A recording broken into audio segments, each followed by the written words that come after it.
সম্মানিত দেশবাসী, আসসালামু আলাইকুম। বর্তমান দেশের যে পরিস্থিতি, এই পরিস্থিতি থেকে দেশকে এগিয়ে নিয়ে যেতে হলে সবাইকে কোনো না কোনোভাবে এগিয়ে আসতে হবে। সরকারের পক্ষে একা দেশকে এগিয়ে নিয়ে যাওয়া সম্ভব নয়।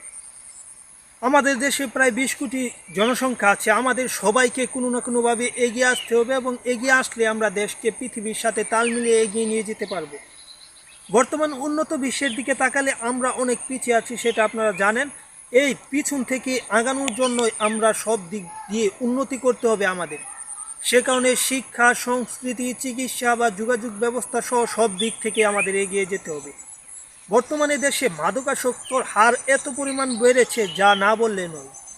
পাশাপাশি শিক্ষার হার অত্যাধিক পরিমাণ কমছে, মানুষ সব দিক দিয়ে অসচেতন হচ্ছে। সেজন্য আমাদের করণীয় কী?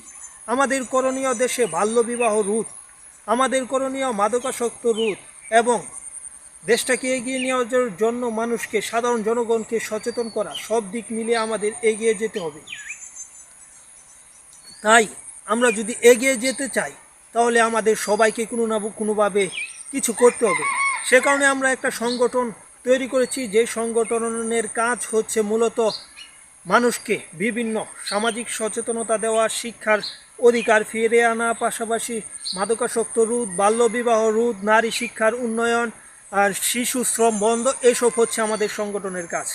আমাদের সংগঠনের নাম হচ্ছে জাগরণী বাতিঘর। এই সংগঠনটা আমরা চাইছি দেশটাকে এগিয়ে নিয়ে যেতে। প্রথমত আমাদের যে গ্রাম অঞ্চল, সেই গ্রাম অঞ্চলগুলো অত্যন্ত বা ব্যাপকভাবে পিছিয়ে আছে।